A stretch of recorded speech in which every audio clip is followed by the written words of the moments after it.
Hello students, I am Sunil Kumar, PGT Commerce, Kendriya Vidyalaya Secretariat RK-Puram. Let me take you to our next episode. But before starting the new chapter, let me tell you the correct answer of the questions which we had in our last episode. Question number 1. Thinking of launching new collection of office wears by a garment manufacturing company is A. Organizing, B. Staffing, C. Planning, D. Controlling.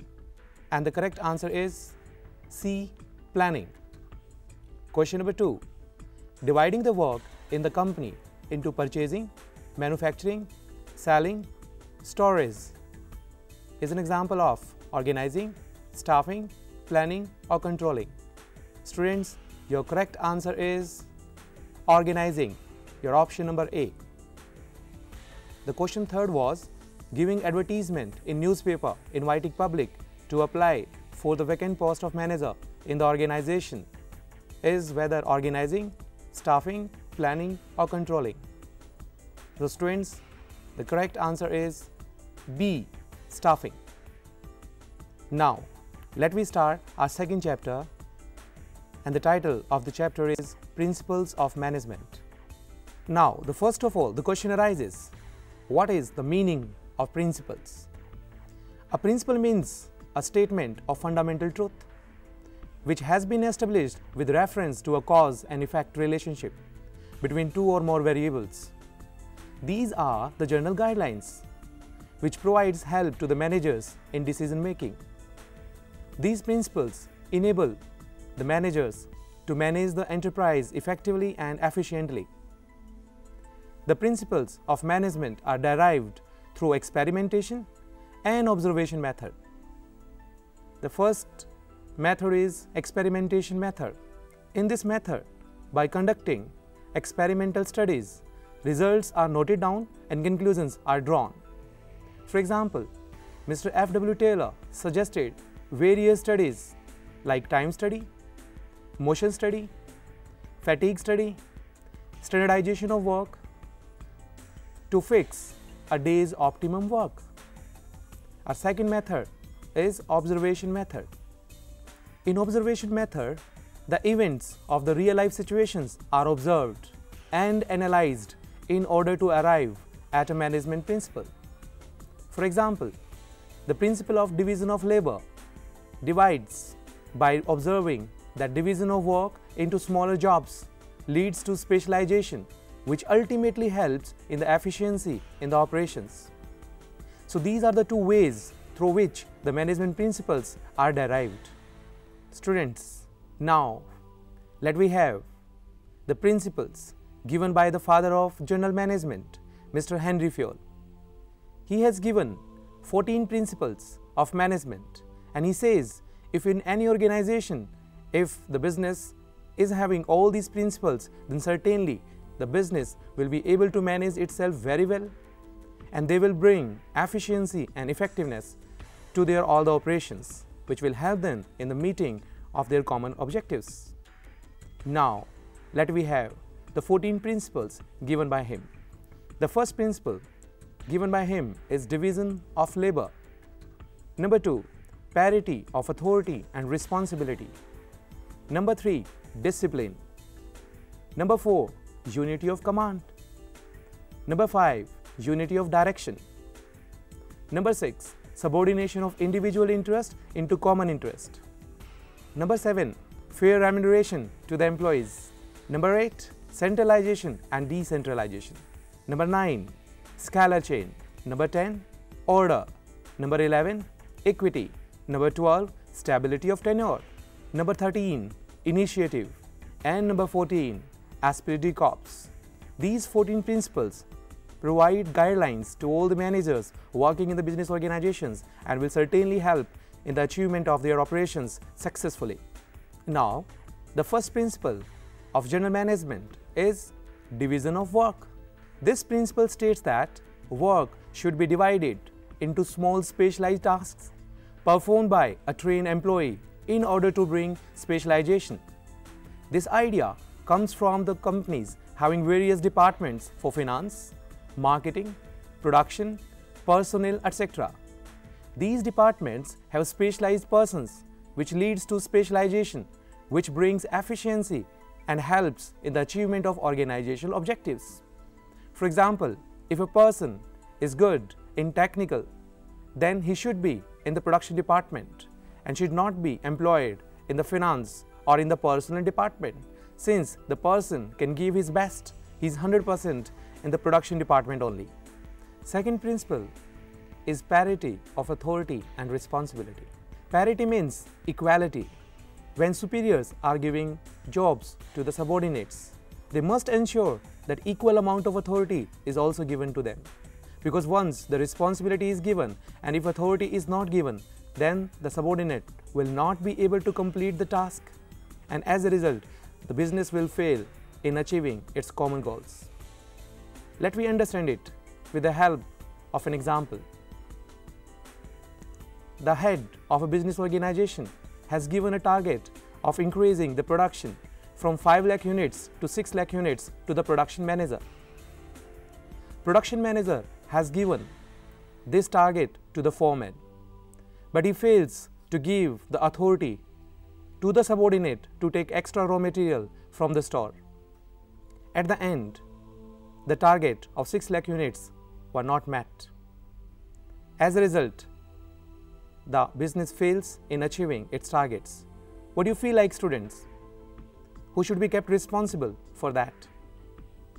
Yes, you are right. It would be only production manager, because while giving the responsibility, he must have ensured equal amount of authority to the subordinate. But the foreman was not given the authority to take raw material from the store. As a result, it is only the production manager who will be kept responsible for not achieving the target. Our third principle is discipline. Discipline is the obedience to organization rules and employment agreements. All the employees who are coming from the different areas, different backgrounds, different religions, their work has to be coordinated. And it will be coordinated only when the discipline is maintained in the organization. Students, you might be thinking that discipline is the same what you are maintaining in the class by keeping a finger on your mouth. Here, discipline is something else. Whatever orders are given by the superiors to the subordinates, they have to follow those orders. There is no chance that subordinates can avoid whatever orders are given by the superiors. So they have to maintain a perfect discipline in the organization, whether the orders are coming orally or the orders are coming in written form. They have to meet to the best of their knowledge and ability. Our next principle is unity of command. It means each employee must have a single boss only. He must receive all the orders from the same. What happens if he gets order from so many bosses? There will be overlapping of work. If first boss is asking him to do the work, he will say, I'm doing the work of the second boss. And if the second boss is telling him to do the work, he will say he's doing it for the third boss. So now you can understand, it is almost impossible to take work from the employees if they are having more than one boss. If there is one boss, the responsibility will be fixed. And if employee is unable to complete his task, will be kept responsible. And if the order is given in writing, then action will be taken against him. Our next principle is unity of direction. A single plan of action is to guide the organization. This principle comprises that there should be one head and one plan for each department. And the head of the department must ask all the subordinates to come together, make a single group, and then he has to direct their activities toward the attainment of whatever plan they have derived earlier. If the activities are directed in a proper way, and if the employees are giving their level best, then certainly they will be able to achieve the target which are specifically settled for their own department. Our next principle is subordination of individual interest in general interest. The interest of an organization should take priority over the interest of any one individual employee. In fact, management must set the targets in such a way that while meeting individual targets, the targets of the business organization is automatically achieved. Let me understand it with the help of an example. The management is thinking in increasing its production, but they can't ask the employees to work fastly so that the production can be increased. But the management can ask the employees that if they want to increase their salaries, they have to go for overtime. When the employees are going for overtime, it's not like they are going to help the management in achievement of the organizational objectives. Basically, they will be meeting their own targets because their individual target is to achieve or to get more and more money. And while going for overtime, they will certainly be able to earn more money. And in due course, the production of the organization will automatically increase. So in this way, the management must try that whatever activities are done in complementary to each other. While meeting individual targets, the management targets are automatically achieved. Our next principle is remuneration of employees. The overall pay and compensation should be fair to both employees and the organization. It ensures good relations between workers and management, which helps in the smooth functioning of the organization. The management must not try to exploit a particular worker by thinking that the worker is in need of job. He has to run his family, so even if he is offering small amount of wages, then also he can take the work from them. Certainly, the management will be able to get work from them, but it will be an exploitation, and being the honest business organization, the manager must not exploit the workers in any way. Our next principle is centralization and decentralization. Centralization means keeping all the power at the top level of management, whereas decentralization means giving the authority to all the levels of the management. In our first episode, students, we have discussed that we are having 3 levels of management: the top level of management, middle level of management, and the lower level of management. If the entire power is kept at the top level of management, then it is known as centralization. All the decision-making power will be taken by the top level of management. They will be giving a very little liberty to the middle level of management and may not be any liberty to the lower level of management. So anything which increases the role of employees in the organization are known as decentralization. Now you may be thinking whether the business organization should go for centralization or decentralization. Actually, there is no formula to decide whether there should be complete centralization or there should be complete decentralization. Rather, the organization has to establish a balance between the centralization and decentralization. Our next principle is scalar chain. All orders and instructions should flow in a proper order. In case of emergency, the chain can be broken to capitalize the opportunities, which is known as gangplank. Mr. Henry Fayol says that in an organization, there should be an hierarchy. It means there should be the establishment of relationship between the employee and the employer. That is known as superior-subordinate relationship. So whenever any subordinate is getting order, it should come in a proper way. The next principle is order. There are 2 types of order: material order and social order. Materials and people must be in suitable places at appropriate time for maximum efficiency. Here, order doesn't mean the order is given by a person to another person, or your father is giving order to you at home. Here, order means each and everything should be placed where it should be. The human resources, the physical resources, everything should be placed where it should be. Take an example. A technician is in need of a tool. He must know where he can find the tool. He will not go here and there in search of the tool. So it is the responsibility of the management to fix the place of each and everything, and it should be made available to all the employees. They should know what things are required and from where they can get these things. Our next principle is equity. The provision of justice and the fair and impartial treatment of all employees. This principle states that there should not be any discrimination among all the workers on the basis of caste, creed, religion, language, or any other basis.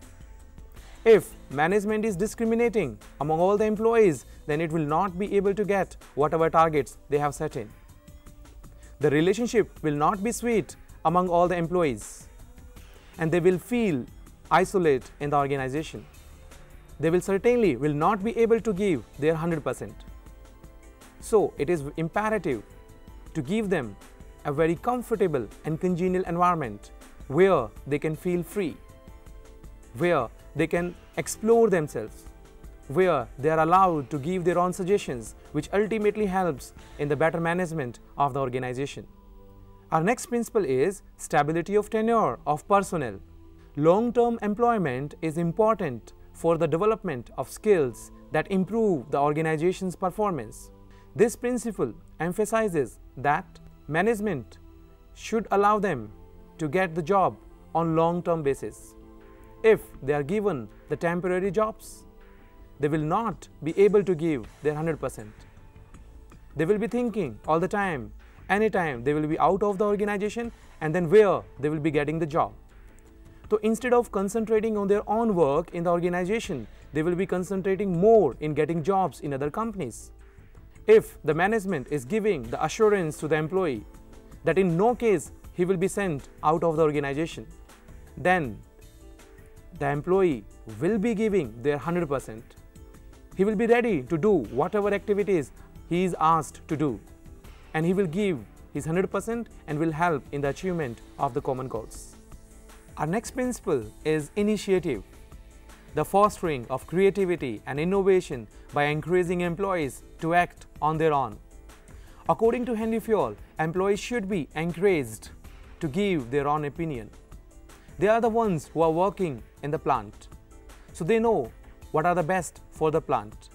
So if there is any plan to improve the position of the plant, it is imperative to take views and suggestions from the employees, because they are the ones who are all the time present in the plant. And the superiors who are sitting in AC offices, they don't know what are the requirements in the plant. And if the suggestions and viewpoints of the employees are taken and are implemented, it will help them to connect to the organization emotionally. They won't feel they are the employees of the organization. They will feel an important part of the organization, which actually they are. Now we have come to our principle number 14, that is esprit de corps. Comradeship, shared enthusiasm, foster devotion to the common cause. Esprit de corps means union is strength. This principle states that if the employees are working in isolation, they won't help in the achievement of organizational objectives. If they are having a feeling of brotherhood, a feeling of companionship, if they are giving cooperation to each other, then certainly they will be working as a group and they will help in the achievement of overall objectives of the organization. So students, in today's episode, we have finished the meaning of principles of management and the principles given by the father of general management, Mr. Henry Fayol. So with the help of these principles, now you must be understanding that whenever you are going to start a business, you have to apply these 14 principles to the maximum. And then you will certainly ensure that whatever you would like to achieve with your business, you will definitely achieve this. Thank you.